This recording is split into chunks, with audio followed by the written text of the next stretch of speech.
سامعین کرام، ماہ رجب المرجب کی آج 13 تاریخ ہے اور آج کا دن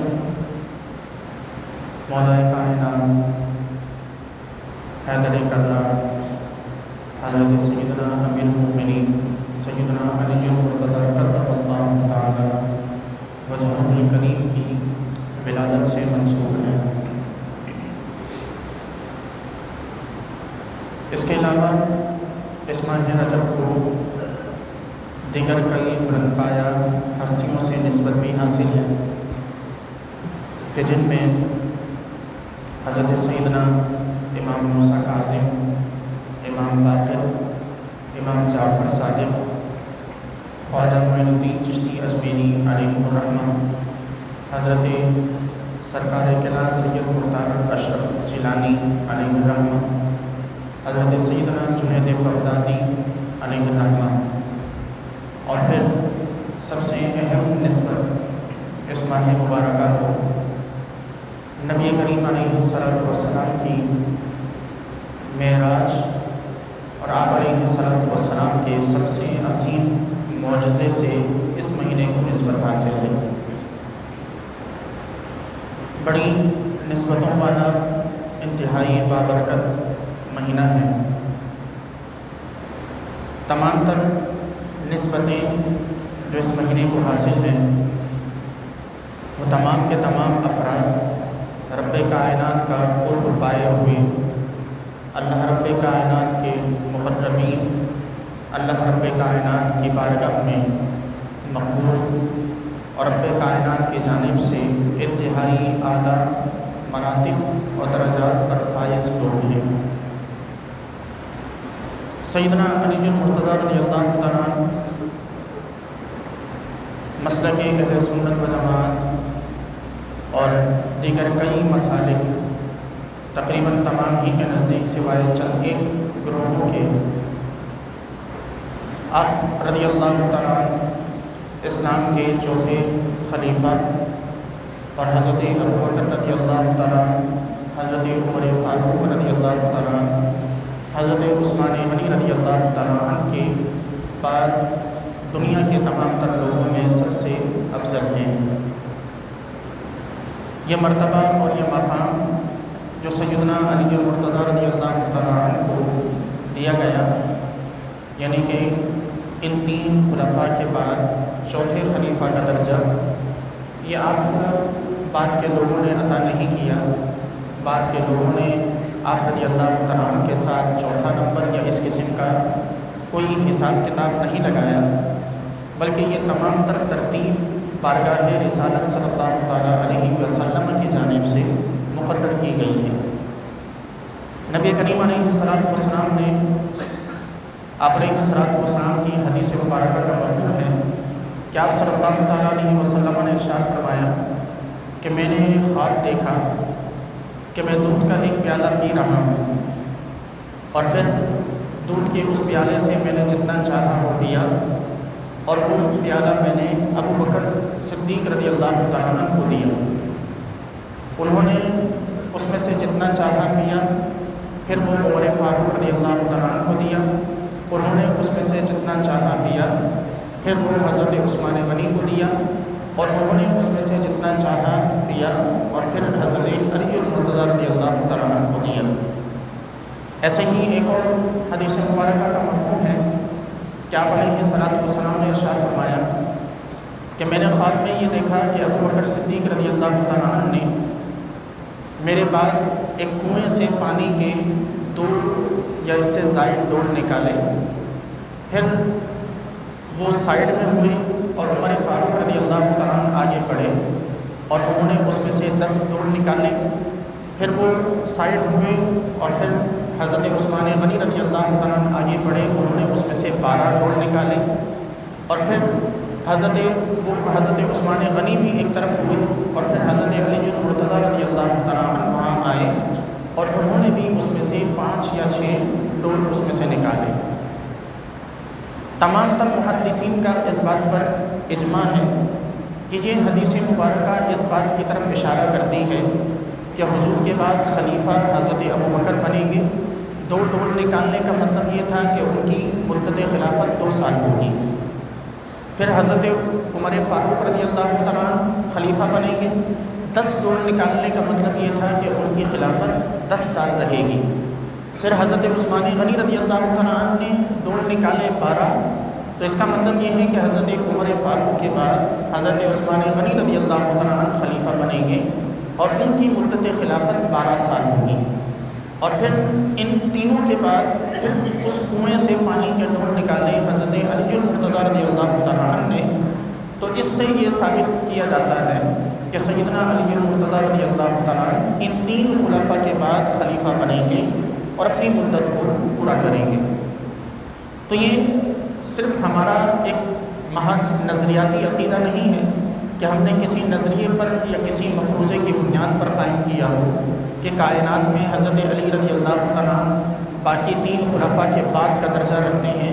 بلکہ یہ تمام درجات، یہ تمام جتنے بھی یہ مراتب ہیں، یہ تمام نبی کریم علیہ الصلوۃ والسلام کی جانب سے عطا کیے گئے ہیں۔ آپ علیہ الصلوۃ والسلام کا اپنے مصلی پر حضرت سیدنا ابوبکر صدیق رضی اللہ عنہ کو کھڑا کر دینا اور اپنی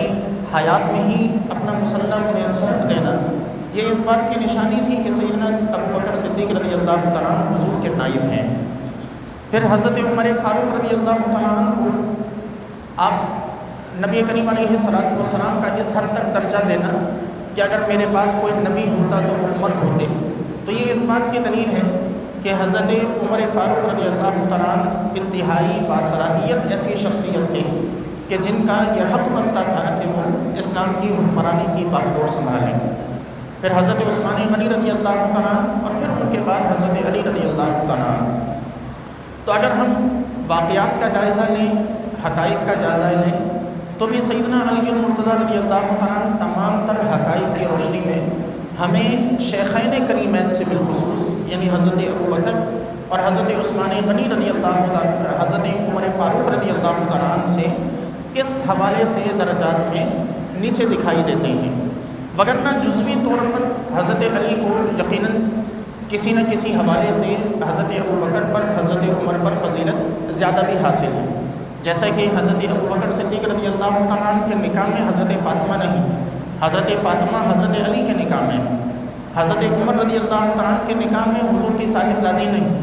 حضور کی صاحبزادی حضرت فاطمہ رضی اللہ تعالیٰ عنہ جو حضور کی سب سے زیادہ محبوب صاحبزادی ہیں، وہ حضرت علی کے نکاح میں ہے۔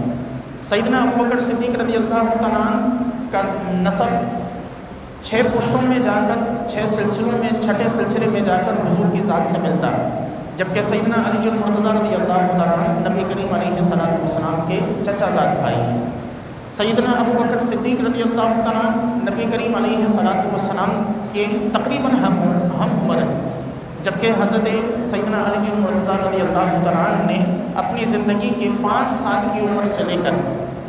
نبی کریم علیہ الصلوۃ والسلام کے وصال ظاہری تک تمام عمر حضور کی صحبت میں گزاری ہے۔ 5 سال کی عمر تھی تو نبی کریم علیہ الصلوۃ والسلام نے اپنے چچا سے حضرت علی رضی اللہ تعالیٰ عنہ کو مانگا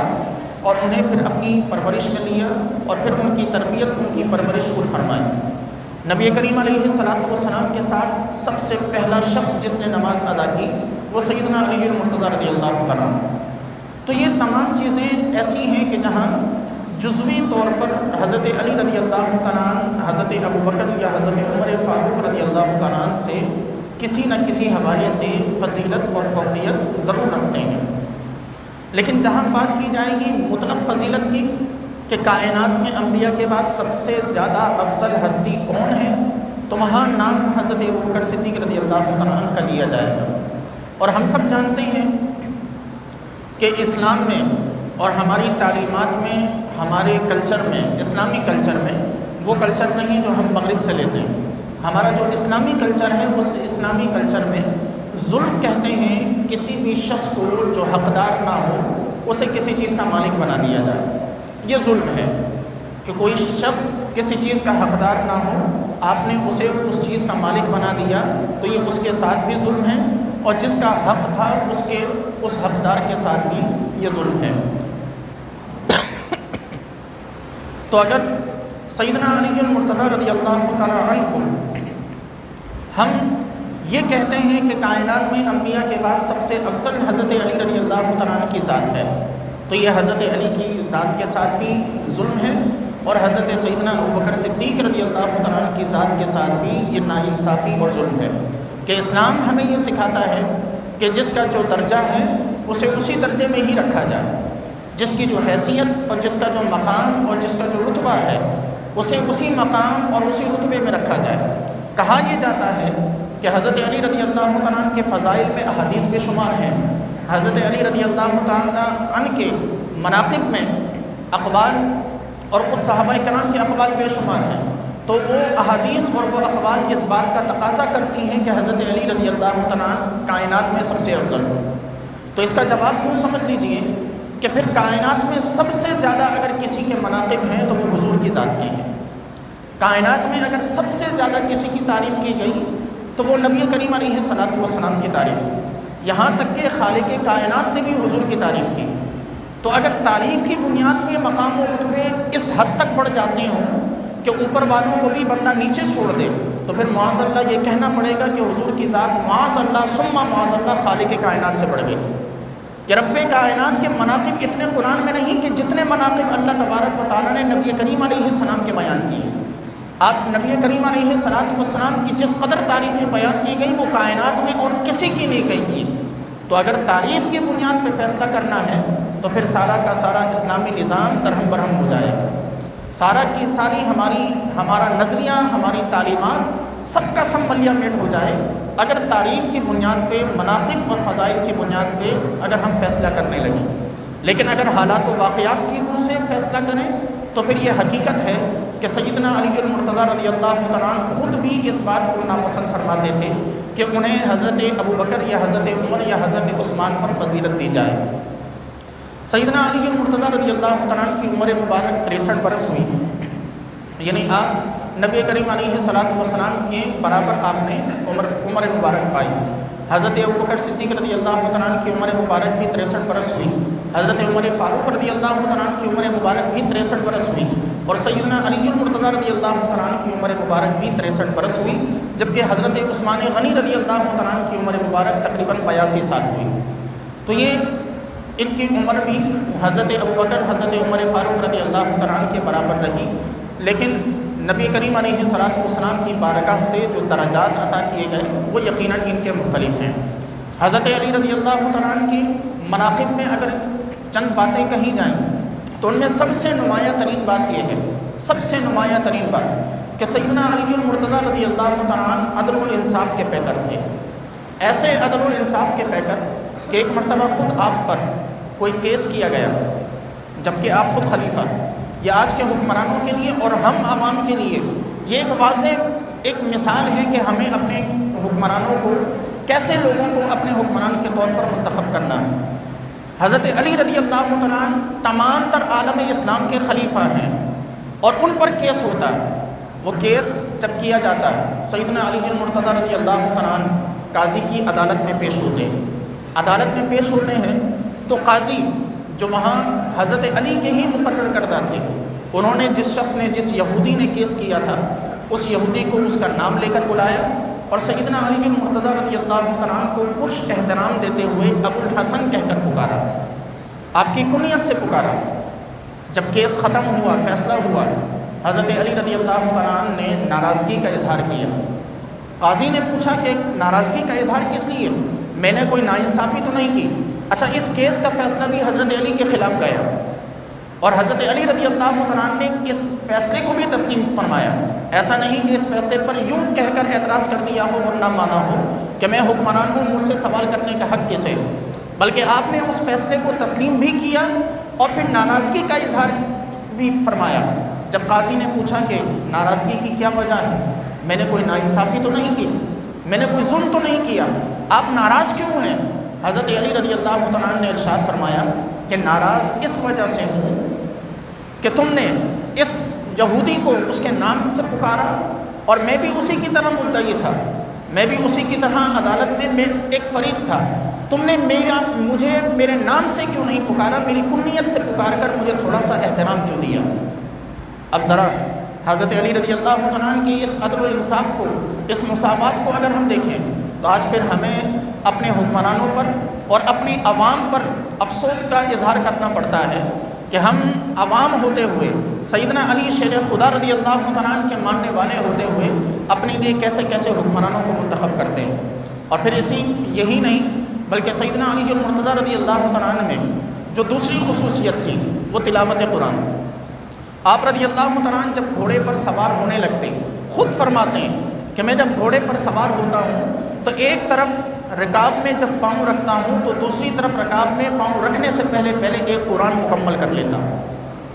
یہ تلاوت قرآن کی عادت اور تلاوت قرآن کا یہ آپ کی ایک ایسی واضح کرامت ہے کہ جس کا اظہار خود سیدنا علی المرتضیٰ رضی اللہ تعالیٰ عنہ نے فرمایا۔ ہم علی شیر خدا رضی اللہ تعالیٰ عنہ کا نام لینے والے قرآن سے کوسوں دور، قرآن سے ہم اس طرح دور بھاگتے ہیں کہ جیسا کہ شیطان حضرت عمر فاروق کے رضی اللہ تعالیٰ عنہ کے راستے سے دور بھاگتا ہے۔ حضرت علی رضی اللہ تعالیٰ عنہ کی تیسری سب سے نمایاں خصوصیت، ویسے تو بہت سی خصوصیات ہیں، میں صرف ان چند خصوصیات کا ذکر کر رہا ہوں کہ جن میں ہمارے عمل کے لیے کچھ نہ کچھ ہے۔ آپ کی تیسری خصوصیت اولاد کی تربیت ہے۔ تیسری خصوصیت، انتہائی نمایاں خصوصیت، آپ کی اولاد کی تربیت۔ سیدنا علی المرتضیٰ رضی اللہ تعالیٰ عنہ کے صاحبزادے ہی تھے حضرت امام حسن اور امام حسین، کہ امام حسن کہ جنہوں نے مسلمانوں کو اختلاف سے بچانے کے لیے